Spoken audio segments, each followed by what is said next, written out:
그러면 오늘 주제인 농업 트렌드에 대해서 말씀을 드리도록 하겠습니다. 많은 분들이 기농기촌을 하고 계십니다. 작년 기준, 재작년 기준으로 2018년도 기준으로 48만 명 정도가 기농기촌을 하셨는데, 앞에서도 말씀드린 것처럼 기농은 3.6% 정도 기농을 하고 96%가 기촌을 하고 있는 상황입니다. 그렇다고 하면 여러분에게 필요한 게 농업일 수도 있지만 농촌이라는 공간에서 내가 희망하는 일을 할 수도 있고 창업을 할 수도 있다고 생각합니다. 그래서 오늘 전반적으로 그 부분에 대해서 말씀을 드리고요. 또 하나는 저희 기농하신 분들이 전업농으로만 살아가지 않습니다. 기농하신 분들 중에 경작 규모가 적다는 건 지난 시간에 말씀을 드렸습니다. 경작 규모가 적다 보니까 농업과 일자리를 병행하시는 분들이 많이 늘어나고 있는 걸로 조사가 되고 있습니다. 처음부터 농업으로서 안정적으로 안착하기에는 조금 한계가 있다고들 얘기 많이 하십니다. 그래서 여러분이 농업을 하시더라도 투잡을 할 수 있는 그런 일자리가 뭐가 있는지에 대해서도 한 번 정도 관심을 갖는 것도 향후에 도움이 되지 않을까 싶고요. 또 하나 저는 개인적으로 기농을 준비하시는 분들에게 그런 말씀 많이 드립니다. 부부가 같이 기농하시면 좋겠다.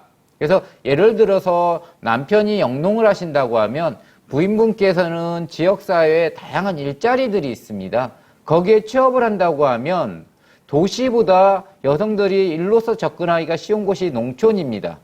또 일도 하면서 세대의 소득도 약간 도움이 되는 형태로 갈 수 있기 때문에 투잡이라는 것을 혼자 하기보다는 부부가 같이 하는 방식으로 투잡 전략을 잡는 것도 기농 초기에 안정적으로 가실 수 있는 방법은 아닐까 싶습니다. 네, 잠시만요. 제가 화면 조금만 키워주세요. 네.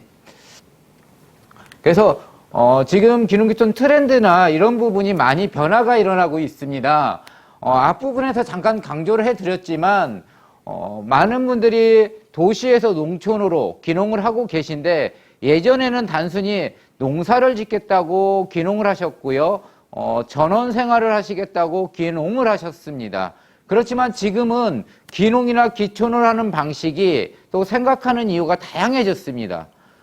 예전처럼 농업을 하시겠다는 분들도 계시겠지만 농촌에서 새로운 희망을 갖고 새로운 일로서 비전을 찾겠다는 분들이 많이 계십니다. 그래서 여러분도 농촌을 바라보실 때 저희가 지금처럼 느끼고 있는 일로서 농업으로서만 농촌을 바라보지 마시고요. 공간으로서 농촌을 바라보신다고 하면 아마 하실 수 있는 일이 무한하지 않을까 싶습니다. 그래서 또 많은 전문가들도 농촌뿐만 아니라 농업에 대한 비전도 얘기하고 있습니다. 보시는 것처럼 세계적인 석학이죠. 짐 로저스 같은 경우는 서울대 대학원 학생들에게 강의장을 나가서 농촌으로 가라고 얘기하고 있고요. 또 짐 로저스 같은 경우는 지금 북한에 투자를 하겠다고 합니다. 북한에 투자를 하면 당신은 농업에 투자를 하겠다고 얘기를 하고 있습니다. 그만큼 많은 석학들이나 전문가들이 농업을 바라보는 시각, 농촌을 바라보는 시각이 많이 달라졌습니다. 또 여러분들 또한 지금 기농을 하시는 분들이나 기농을 준비하시는 분들도 예전에 단순히 농사 한번 지어보러 농촌에 가자 이 생각을 하는 것은 아닌 것 같더라고요. 농촌에서 나만의 커리어로 새로운 일을 하시겠다는 분들이 더 많이 늘어나고 있고 농업을 매개로 새로운 사업을 하시겠다는 분들도 많이 나타나고 있는 걸로 알고 있습니다. 여러분도 이 시간에 농촌에서 내가 농업이 아닌 다른 걸로서 접근할 수 있는 것이 뭐가 있는지 한 번 정도 생각해 보시면 좋을 시간이 되지 않을까 싶습니다. 예전에 97년도에 기농기촌 붐이 한번 일었습니다. 지금 코로나처럼 그때는 경기가 정말 안 좋았죠. 그래서 구조조정이 있었고 그때 많은 분들이 기농기촌으로 이어졌습니다. 특히 기농으로 이어졌지만 IMF 때 기농하신 분들은 저희가 판단하기에는 많이 실패를 하셨습니다. 기농을 실패를 많이 하셨던 이유가 교육이라는 걸 안 받고 준비 과정 없이 기농으로 연결이 됐습니다. 근데 최근에 2008년도 이후에 기농기촌 정책이 가장 우선시하고 있는 건 교육입니다. 97년도 IMF 때 교훈을 본삼아 그때 경험으로 2008년도부터는 교육을 가장 우선해 놓고 기농을 준비하시는 분들에게 교육을 많이 권장을 하고 있습니다. 준비되지 않은 기농은 실패로 연결된다는 것을 97년도에 봤기 때문에 그렇습니다. 그래서 지금 기농하신 분들은 97년도에 상황하고는 많이 달라진 것 같습니다. 많은 방송에서 미디어에서 역기농이나 기농의 실패에 대해서 얘기를 하고 있지만 현장에서 느끼는 것은 성공률이 더 높아졌습니다. 예전에 미디어에서 지금 보면 역기농이 30%라고 얘기하는 방송들이 많습니다.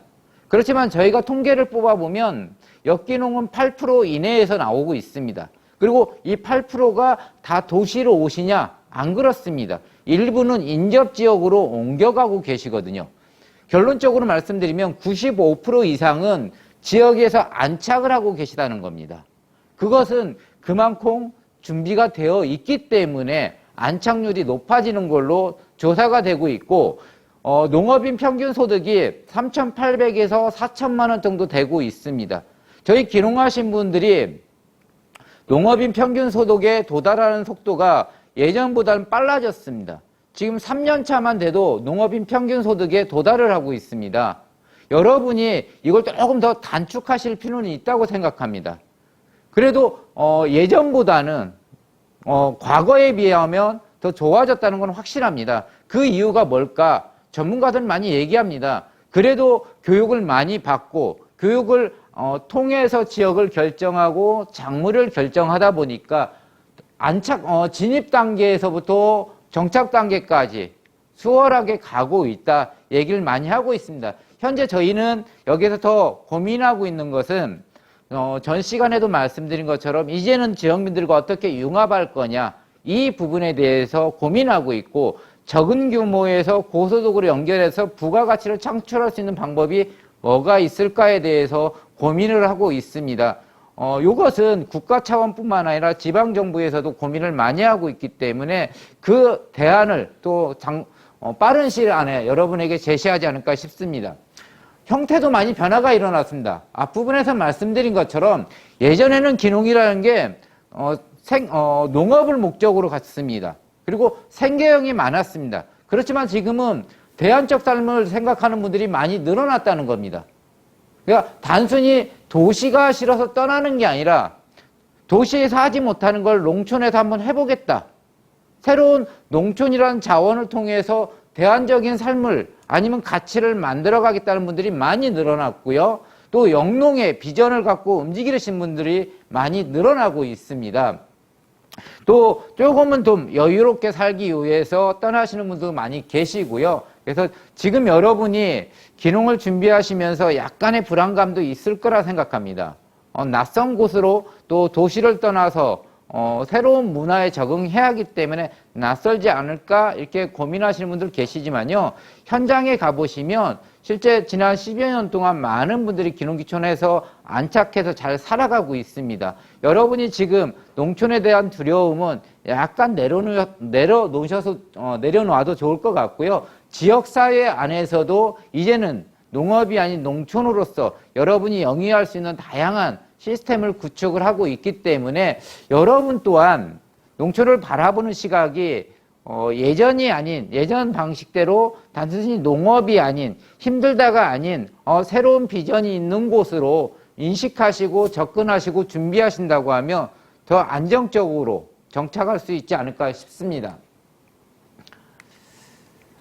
저는 기농을 준비하시는 분들, 기촌을 준비하시는 분들, 또 전직으로서 창업을 생각하시는 분들이 많이 계십니다. 이분들에게 항상 이걸 좀 보시라고 얘기합니다. 저희가 농사를 짓는다는 거, 뭔가를 만든다는 거, 체험 프로그램을 운영한다는 거에 최종 정점에는 소비자가 있습니다. 저희가 농사를 지어서 소비자에게 파는 거, 가공품을 만들어서 소비자에게 파는 거, 체험을 통해서 부가가치를 창출할 때 소비자가 만족을 해야 합니다. 일방적으로 전달하는 게 아니라 일방적으로 제 물건 사십시오가 아닙니다. 이제는 소비자는 철저하게 자기 취향에 따라 움직이고 있더라는 겁니다. 또 사회적 트렌드에 따라서 개인의 취향들이 많이 변화가 일어나고 있습니다.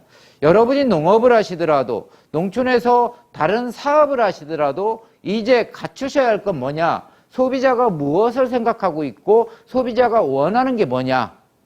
그거에 맞춰서 농업을 하셔야 하는 거고요. 경작뿐만 아니라 재배나 유통하는 과정까지도 소비자 트렌드에 맞춰서 움직여야 한다는 겁니다. 가공을 하실 때도 마찬가지입니다. 소비자가 먹기 편하게 1인 세대가 계속 증가하고 있습니다. 그러면 1인 세대를 위한 제품을 만들어내야 하는 겁니다. 또 1인 세대를 위한 포장재를 만들어내야 하는 거고 디자인도 그들이 원하는 방식의 디자인을 만들어내야 한다는 거죠. 이것은 시대 흐름을 읽고 있어야 한다는 겁니다. 작년에 만들었던 디자인이 올해 통용될 거다? 이건 누구도 장담할 수가 없습니다. 소비자의 트렌드는 계속 변화가 일어납니다. 사회 트렌드, 이게 서울대에서 발표하는 자료입니다. 매년 11월 달에 발표를 합니다. 1년에 한 번씩 발표를 하는데 보면 큰 차이는 없지만 소소하게 작은 것들에서 하나씩 변화가 있더라고요. 이건 현재 시점에서 소비자가 무엇을 생각하는지를 조사하는 겁니다. 그래서 여러분이 사업을 하시더라도 창업을 하시더라도 아니면 일을 하시더라도 농업을 하시더라도 이제는 소비자가 원하는 방식대로 따라가 줘야 한다는 겁니다. 그래서 기회가 되신다고 하면 농촌경제연구원에서 매년 국민의식조사라는 보고서를 만들어냅니다. 농촌경제연구원은 농업, 농촌에 대한 연구기관입니다. 농림부 산하기관으로서 농업, 농촌에 대한 지속적인 연구를 하는 기관입니다. 그 기관에서 매년 1월 달에 국민의식조사를 합니다. 국민들이 농촌을 바라보는 시각, 국민들이 농업을 바라보는 시각, 또 국민들의 먹거리나 이런 부분에 대해서 보고서를 만들어서 국민들에게 제공을 하고 있습니다. 저는 농업을 하는 분들이 꼭 봐야 할 연구 보고서라고 생각합니다. 복잡하지 않습니다. 간단하게 읽을 수 있는 글로 만들고 있기 때문에 여러분이 기회가 되신다고 하면 소비자가 무슨 생각을 하고 있는지 알고 싶다고 하면 농촌경제연구원의 국민의식조사 그 연구 결과 보고서를 좀 보시면 좋겠고 또 여러분은 귀농을 하시면 농업인이 되십니다. 또 농협조합원이 되실 겁니다. 농협조합원이 되시면요. 농협에서 농민신문을 매일 보내드립니다. 초기에는 기회가 되시면 농민신문을 하루라도 빼지 않고 읽어보시면 농업의 방향성을 좀 읽으실 수가 있고 또 소비자의 트렌드를 좀 읽으실 수가 있습니다. 또 과수를 하면 과수에 관련된 잡지들이 있고요. 축사도 마찬가지고 일반 장목별로 전문 잡지들이 있습니다. 저희가 전원주택 잡지만 보지 마시고요. 이런 작물에 관련된 잡지도 좀 보신다고 하면 소비자의 의향에 따라서 소비자 욕구에 따라서 여러분이 농사를 짓고 농산물을 가공하고 생산하고 유통하고 또 체험으로 연결하고 또 그걸 매개로 하나의 창업 모델을 만들어내고 그 안에서 부가가치가 창출이 될 거라 믿습니다. 그래서 다시 말씀드리지만 국민들이 소비자가 무엇을 생각하고 있는지를 꼭 알고 접근하시는 노력이 중요합니다. 농업은 이제 경작이 아니고요. 경영으로 가셔야 합니다. 근데 아직도 많은 농업인들은 경작 중심으로 농업을 접근하고 있습니다. 여러분은 경작이 아닌 경영으로서 농촌을 바라보시길 바라겠습니다. 현재 시점에서 저도 아까 말씀드린 농촌경제연구원에서 만든 자료를 토대로 하나 만들어 봤습니다. 농촌경제연구원에서 국민들이 농촌을 바라보는 시각에 대해서 연구한 결과 보고서입니다. 도시민 생활 방식과 욕구에 따른 농촌형 사회적 모델이라고 해서 한번 이 결과 보고서가 나왔는데 예전에 도시민들은 농촌을 바라보는 시각이 먹거리로서만 농촌을 바라봤습니다. 농업으로서만 농촌을 바라봤습니다. 근데 지금 시대가 변화되면서 도시민들이 농촌을 바라보는 것은 먹거리 이상을 생각을 하고 있습니다. 여러분도 한번 생각해 보십시오. 여러분이 농촌을 생각하실 때 장담하는데 먹거리보다는 이쪽이 가까울 겁니다. 휴식이나 체험, 힐링의 공간으로서 농촌을 생각하는 분들이 먹거리로 생각하는 분들보다 더 많아졌다는 겁니다. 그렇다면 여러분이 농업을 농촌에서 뭔가를 하실 때 핵심 키워드는 이쪽이 돼야 한다는 겁니다. 건강과 행복과 치유, 힐링으로 가셔야만이 소비자와 교감할 수 있습니다. 도시민과 교감할 수가 있다는 겁니다. 교감이 돼야 소득으로 연결이 되는 겁니다. 도시민의 욕구를 충족시켜줘야 소득으로 연결할 수 있다는 겁니다. 또 먹거리 또한 마찬가지입니다. 그냥 단순히 경작해서 재배하고 이걸 유통한다고 소비자가 찾지 않습니다. 소비자는 건강한 먹거리를 원합니다. 저는 개인적으로 여러분이 친환경 농업을 하시겠다고 하면 전라남도로 오시길 바라겠습니다. 대한민국 농업의 친환경은요, 전라남도에서 시작했습니다. 보성에서 처음으로 친환경 농업이 시작이 됐고, 그게 현재 대한민국 친환경 농업의 기틀이 되었습니다. 전국에서 친환경 농산물 생산량 1위가 전라남도입니다. 친환경 해산물 관련돼서 생산량도 전국 1위고요. 임업 또한 전국 1위입니다. 소비자가 친환경을 요구하고 있습니다. 그렇다고 하면 여러분이 친환경으로 접근하셔야겠죠. 그럴 때는 그 어느 도보다 전라남도가 최고의 지역이 아닐까 싶습니다.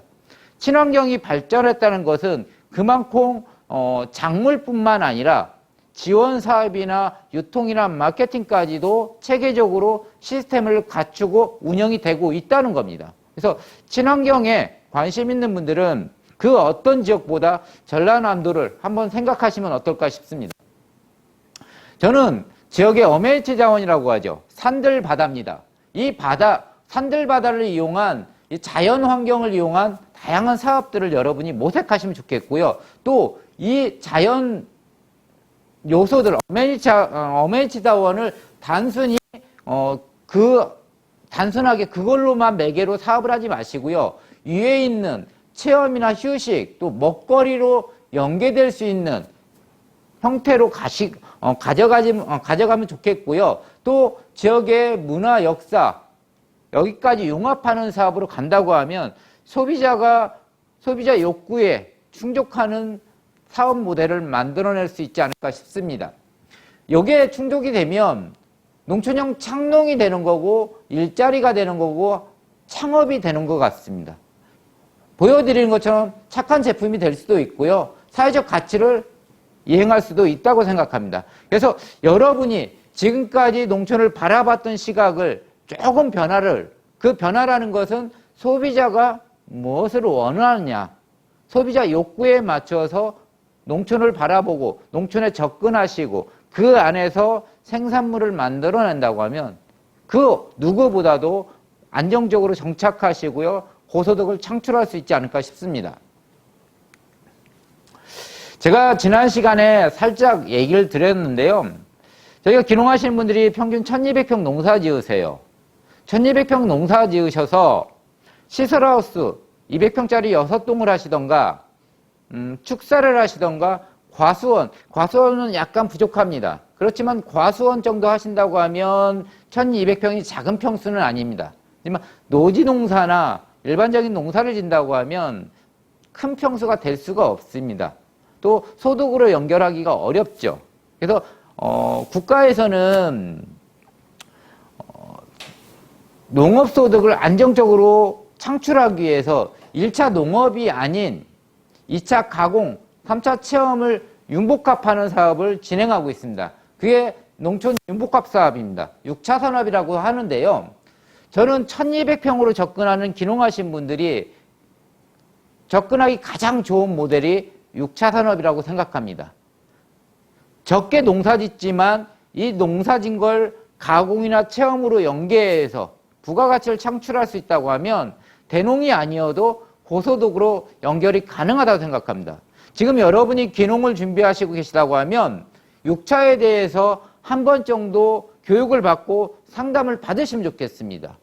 실제 최근 귀농귀촌 하신 분들, 또 저희가 6차에서도 보면 선도 모델들, 우수 모델을 계속 선도 모델들을 취재하고 그 시상을 하고 있습니다. 근데 선도모델들이 누군가 보면요, 기농하신 분들, 기촌하신 분들이 선도모델이 되고 있습니다.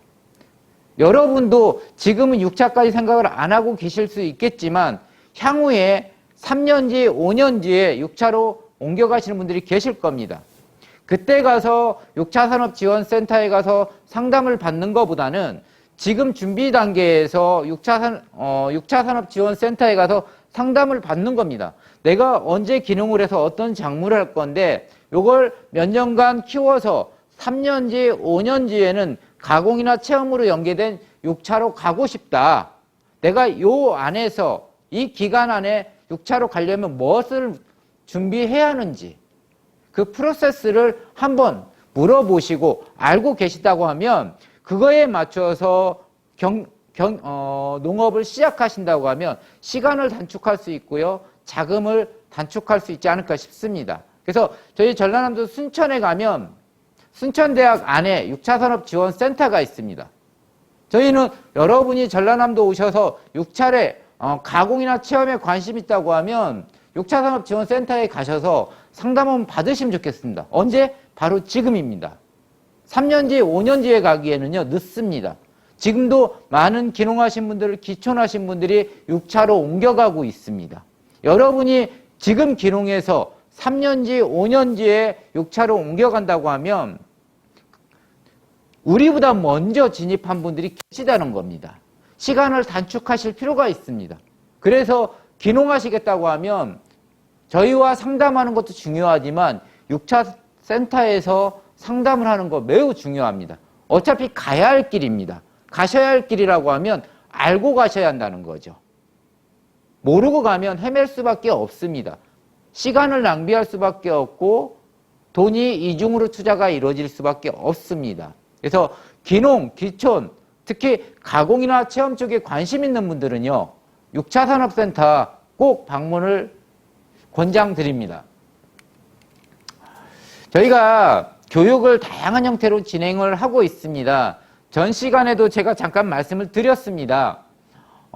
관심 단계에서부터 실행 단계, 정착 단계의 교육 프로그램에 대해서 안내를 해드렸습니다. 여러분은 좀 번거롭고 돌아가는 것 같지만 우회하는 것 같지만 교육 좀 많이 받으시면 좋겠습니다. 그리고 지금 저희에게 필요한 것이 준비 단계니까 그렇게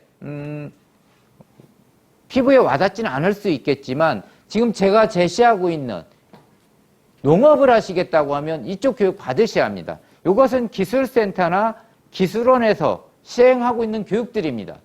영농교육 필요하겠죠? 당연히 농업은 제가 기술이라고 말씀드렸습니다. 기술이 전달되지 않으면 고소득으로 연결할 수가 없습니다. 그리고 선도농업에 대해서 변화되는 농업에 대한 기술력을 계속 여러분이 교육을 통해서 향상을 시켜야 합니다. 장목별 가능하시면 마이스터 대학이라고 있습니다.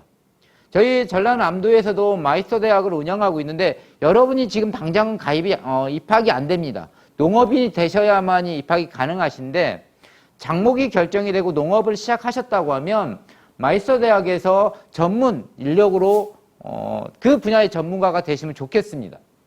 농기계 교육은 당연히 받으셔야겠죠. 전라남도 같은 경우는 기술원에서 농기계 교육을 하고 있습니다. 농기계 교육을 이수하셔야만이 시군에서 운영하는 농기계 임대사무소를 이용할 수가 있습니다. 기농하신 분들은 지금 농기계를 구매하지 않습니다. 각 시군에 있는 농기계 임대사무소에서 저렴하게 임대해서 사용하고 있습니다. 근데 농기계 교육을 이수하지 않은 분들은 당연히 임대가 안 되겠죠. 그래서 기회가 되신다고 하면 농기계 임대 교육은 농기계 조작 교육은 당연히 받으셔야 합니다. 저희도 후반기에 저희 센터에서 농기계 교육을 좀 구상을 하고 있습니다. 오늘 여기 교육 참여하신 분들 다음에 저희가 농기계 교육 커리큘럼이 나오면 좀 안내를 해드리도록 하겠습니다. 지금 고흥에 가면 스마트팜 밸리를 조성하고 있습니다. 이제는 기후변화에 대응하기 위해서 스마트팜으로 옮겨가는 시기입니다. 여러분이 고소득을 창출하고 좀 안정적으로 농업을 하시겠다고 생각하신다고 하면 이 스마트팜 교육 또한 이제는 좀 필요한 건 아닐까 싶습니다. 미래 농업을 준비하는데 가장 초석이 되는 건 스마트팜 교육입니다. 지금 고흥에 있는 스마트팜 밸리를 들어가기는 어렵습니다. 그렇지만 나주에 있는 농업기술원에서 스마트팜 교육 과정이 있습니다. 여기를 참여하시면 기초교육 가능하십니다. 근데 스마트팜 교육을 받으실 때요, 하나만 유념해 주십시오. 민간에서 하는 것들은 참여하시면 안 됩니다. 민간에서 다양한 형태의 검증되지 않은 스마트팜 교육을 하고 있습니다. 왜 민간에서 교육을 할까요? 그것은요, 여러분에게 장비를 팔기 위해서 교육을 하는 겁니다. 여러분이 스마트팜 교육을 받기 원하신다고 하면 현재로서는요, 농진청하고 기술원을 이용하셔야 합니다. 민간 영역에서 하는 부분은 약간 보류하십시오. 그래서 스마트팜, 이것도 미래 농업을 준비하시는 분들에게는 꼭 필요하시고요. 앞부분에서 말씀드렸습니다. 이제는 소비자 욕구에 맞춰서 농업도 하셔야 하는 거고요. 가공품도 만들어야 하고 체험 프로그램도 만드셔야 합니다. 가공을 하고 체험을 하고 유통을 하고 마케팅을 한다는 거 누가 도와주는 게 아닙니다. 농업인들은 전 시간에 말씀드린 것처럼 1인 사업자입니다. 여러분은 농업을 시작하면 한 기업의 대표입니다. 대표는요, 경영 마인드가 있어야 하는 겁니다. 그 마인드라는 것은 지식이 동반돼야 한다는 거죠. 그래서 여러분이 경영을 하기 위해서는 이 부분에 대한 가공이나 체험이나 유통이나 마케팅 또 SNS, 상품 디자인까지 교육을 좀 받으셔야 합니다. 이 분야의 전문가가 되셔야 하는 겁니다. 이 교육은 각 시군에 있는 농업기술센터나 기술원에서 다양한 형태의 교육들이 진행이 되고 있습니다. 가능하시다고 하면 이 교육들 좀 많이 받으시면 좋겠고요. 지금 준비 과정에서도 이런 교육을 받으실 수 있다고 하면 좀 준비하는 것도 좀 빨리 안착하는데 고소득으로 연결하는데 도움이 되지 않을까 싶습니다. 그 외에 앞부분에서 말씀드렸던 윤복합 사업, 또 치유농업, 미래농업, 또 창직이나 창업, 또 사회적 경제에 대해서도 조금 필요에 의해서 공부하실 필요가 있지 않을까 싶습니다. 또 하나는 저희 기농하신 분들이 장목반에 가입을 잘 안 하시더라고요. 장목반이나 영농법인 가입은 필수로 하셔야 합니다. 예전에는 농업인들에게 직접 지원이 있었습니다. 근데 지금은 농업인들에게 직접 지원이 없습니다. 그게 시설이든 장비든 농자재든 예전에는 농민들에게 직접 지원했지만 지금은 장목반 아니면 영농조합을 중심으로 지원을 하고 있습니다. 여러분이 지역에서 농업을 하다 보면 필요에 따라서 지자체 도움을 받으셔야 합니다. 근데 장목반이나 영농조합에 가입이 안 되어 있으면 그걸 직접 받기가 어렵습니다. 그래서 이건 기회가 아니라 꼭 영농조합에 가입을 하셔서 활발하게 활동을 하셔야 한다는 겁니다. 또한 장목반 같은 경우는 신규 작물에 대한 연구도 많이 하더라고요. 그래서 이런 부분에서 작물을 학습하고 기술력을 향상하는 데도 도움이 되기 때문에 필히 영농조합이나 관련된 장목반, 농업 관련된 단체들이 많습니다. 여기에 꼭 가입을 하시면 좋겠습니다. 예를 들면 농민회도 있고요. 축사 관련돼서는 한우협회도 있고요. 장목별로 협회들도 있습니다. 이런 데를 또 가입하다 보면 지자체가 아닌 다른 형태에서 지원되는 사업들이 있거든요. 이것 또한 받을 수 있기 때문에 저희가 기농을 해서 기농기촌 협의회 활동하는 것도 중요하지만 그것보다 중요한 게 이 농업 관련된 단체에서 활동하는 게 더 중요하다는 걸 꼭 기억해 주시면 어떨까 싶습니다. 지금 기후변화가 원체 심화되고 있죠. 저희 전라남도 같은 경우도 지금 남부 지역을 중심으로 열대작물들이 많이 보급이 되고 있고 연구가 되고 있고 농가에서 이제 직접 재배가 이루어지고 있습니다.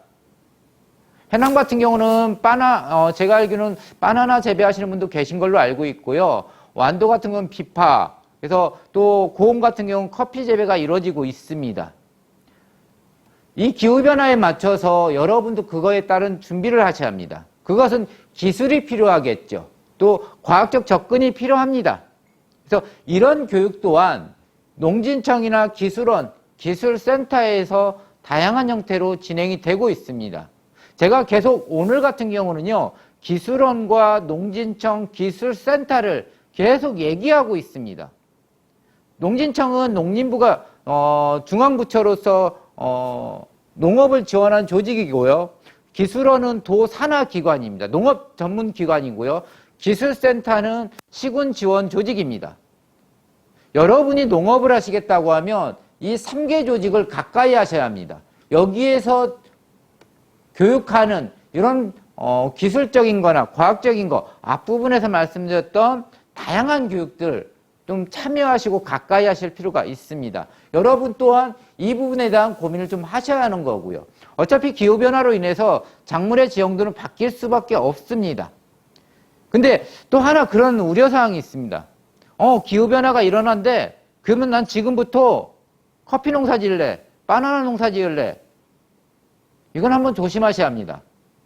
기존에 하셨던 분들이라고 하면 기존에 다른 작물을 하던 분들이 열대작물로 옮겨오는 것은 어렵지 않습니다. 근데 이제 막 진입하는 분들이 농업을 해보지 않은 분들이 열대작물을 접근하기에는 일정 부분 한계치가 있습니다. 저는 개인적으로 여러분이 열대작물을 하신다고 해도 초기에는 쉽게 접근할 수 있는 작물로 농업의 기술을 익히시고요. 어느 시점에 그게 3년이 될 수도 있고 5년이 될 수 있습니다.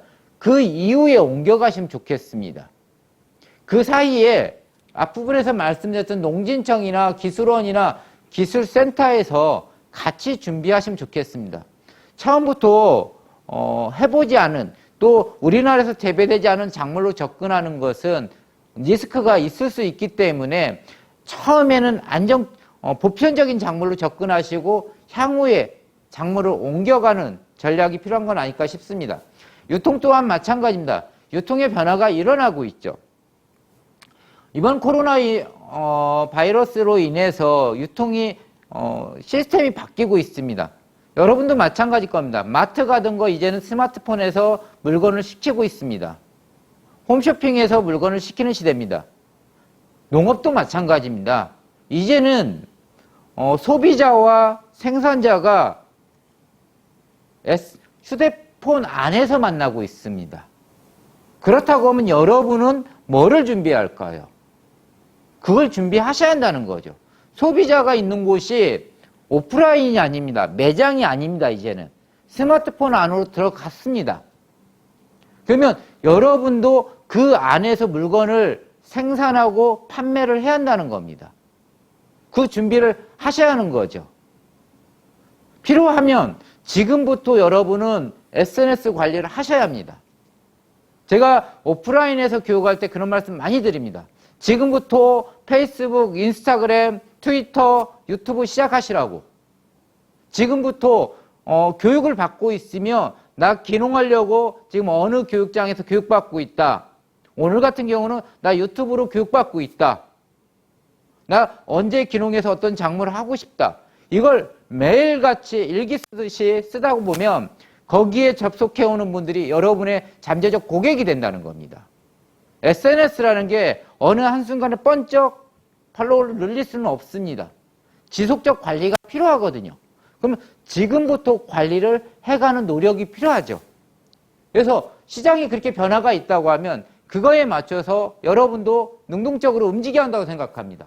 또 하나, 1200평 농사 지어서 저희 건물 옆에가 농협 하나로마트가 있습니다. 여기 가까이 가락동이 있습니다.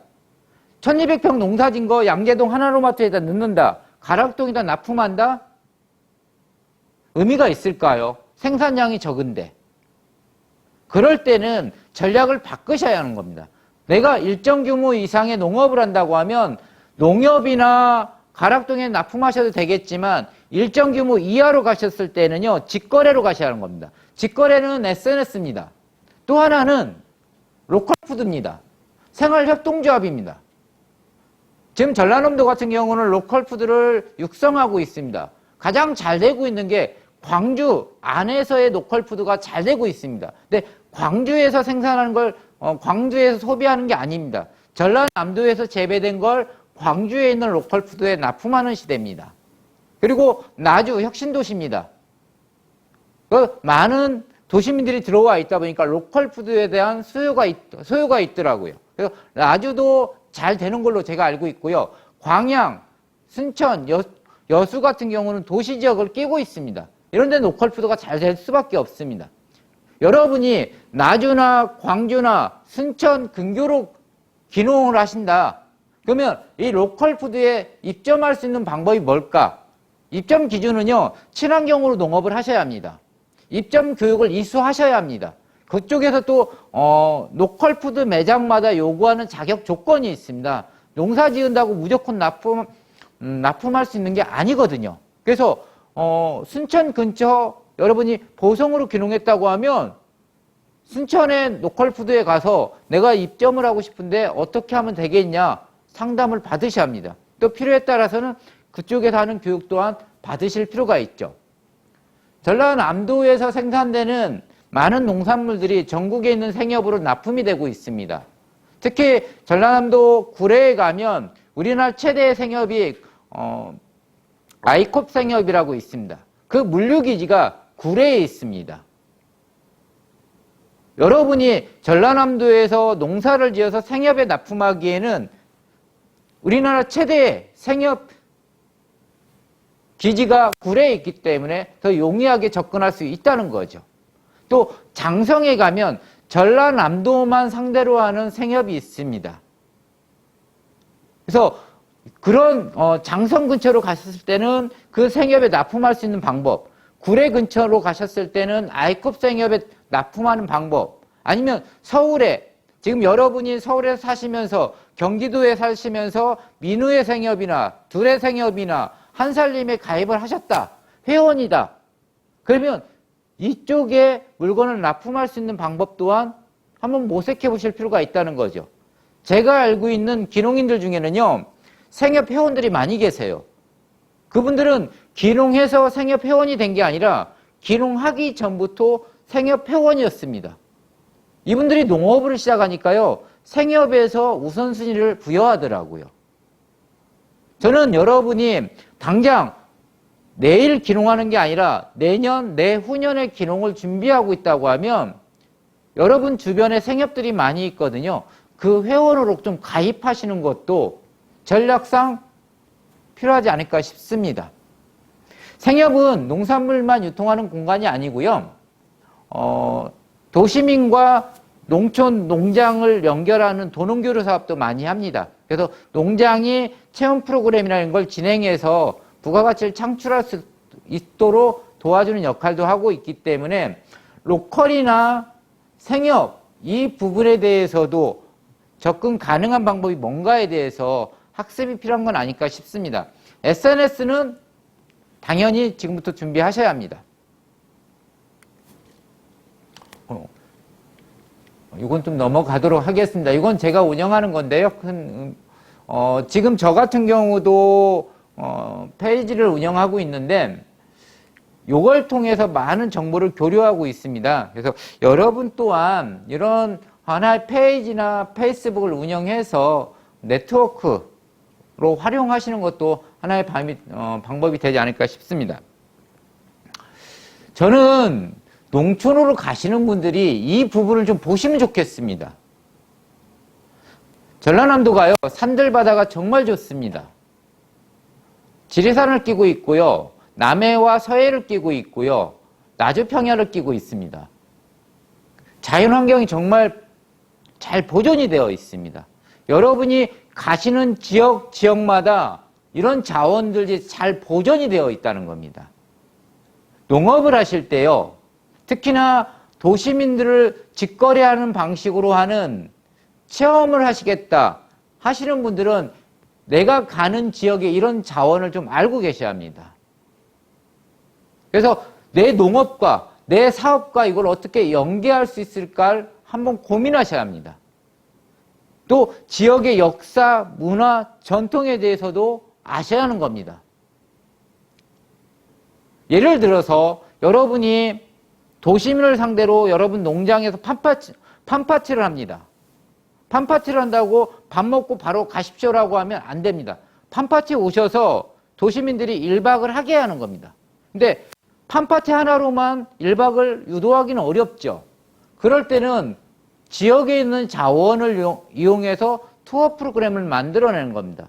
그래서 도시민들이 와서 판파티뿐만 아니라 숙박을 하고 지역을 좀 돌아볼 수 있도록 한다고 하면 수익으로 연결이 될 수 있다는 겁니다. 체험도 마찬가지입니다. 체험농장 가보면 저희가 체험농장들 프로그램이 길어봤자 2시간입니다. 체험비 10,000원, 20,000원 내고 체험 참가하고 가더라는 겁니다. 근데 여기 있다가 지역에 있는 이런 자원을 통한 투어 프로그램 이용한 였고요. 투어 프로그램을 내 체험에다 넣고 거기다 숙박을 제공하고 식사를 제공한다고 하면 체험 프로그램에서 1, 2만 원 받던 거 이상의 수익을 창출할 수 있다는 겁니다. 근데 이 자원을 모르면 연계할 수가 없는 거겠죠. 그래서 여러분이 지역으로 이사를 가시면 영농교육도 중요하지만 스스로 공부해야 할 게 이런 부분이라는 겁니다.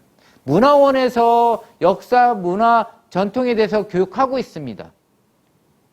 좀 여유 있으면 차 끌고 지역을 한 바퀴 돌아보시면서 이 마을에는 이런 것도 있구나, 이런 것도 있구나 좀 알아보는 노력도 필요한 건 아닐까 싶습니다.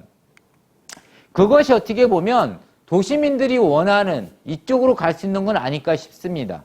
아까 앞부분에서 말씀드린 것처럼 도시민들은 이제 먹거리에서 치유의 공간으로 쉬어가는 공간으로 농촌을 바라보고 있습니다. 여러분이 이 자원을 적절히 이용하신다고 하면 도시민이 욕구에 맞춰서 쉼의 공간, 치유의 공간, 체험의 공간, 관광의 공간, 체류의 공간으로 연계할 수 있다는 겁니다. 연계뿐만 아니라 여기에서 하나의 사업 모델을 만들어낼 수 있습니다. 이게 소독 모델이 되는 거죠. 그래서 저는 여러분이 지역에 있는 자원을 어떻게 활용할 수 있을까? 그 이전에 지역 자원을 좀 아시면 좋겠습니다. 지금 많은 농장에서는요, 체험 프로그램뿐만 아니라 경관사업이라는 걸 합니다. 경관사업은 보기 좋게 농산물을 키웁니다. 그럼 도시민들이 와서 거기에서 사진 찍고 즐기고 갑니다. 그러면 거기에서 한쪽에다가 농산물 판매 부스를 운영을 해요. 그래서 거기에서 수익을 창출합니다. 그리고 관광객들이 다 가면 그걸 갈아엎습니다. 수확하지 않습니다. 봄에 청보리를 심었으면 여름 고객을 위해서 다시 해바라기를 심는 구조로 가고 있습니다. 그건 뭐냐? 도시민들이 농촌을 바라보는 시각이 달라졌기 때문에 그렇습니다. 그래서 여러분도 현 시점에서 농업만 바라보지 마시고요. 농촌이라는 공간, 그 안에 자원들을 한번 보시고 그 자원을 내 농업과 내가 하고 있는 사업과 어떻게 연계할 건가에 대해서 한 번 더 고민하시면 충분히 소득을 창출할 수 있지 않을까 싶습니다. 농촌에 없는 게 있죠. 많은 분들이 그런 얘기합니다. 농촌에 일자리가 없다고 합니다. 저는 일자리가 없는 게 아니라 사람이 없다고 생각합니다. 사람이 없기 때문에 있던 일자리가 사라졌다고 생각합니다. 앞부분에서 말씀드렸습니다. 저희는 전략적으로 투잡이 필요합니다. 또 어떤 분들은 필요에 따라서 취업으로서 농촌에 오실 필요가 있다는 겁니다.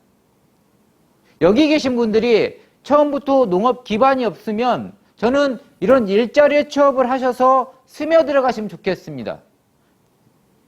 이것은 농진청에서 발표한 자료입니다. 꽤 오래전, 몇 년 됐습니다. 발표된 지. 그렇지만 지금도 통용이 되고 있는 일자리들입니다.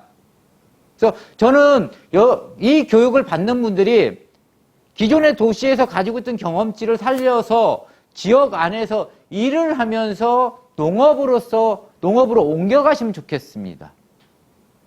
아니면 투잡으로 가시면 좋겠습니다. 말씀드린 것처럼 남편분께서 농업을 한다면 부인분께서 이쪽에서 일을 한다고 하면 가계소득에 보탬이 되지 않을까 싶습니다.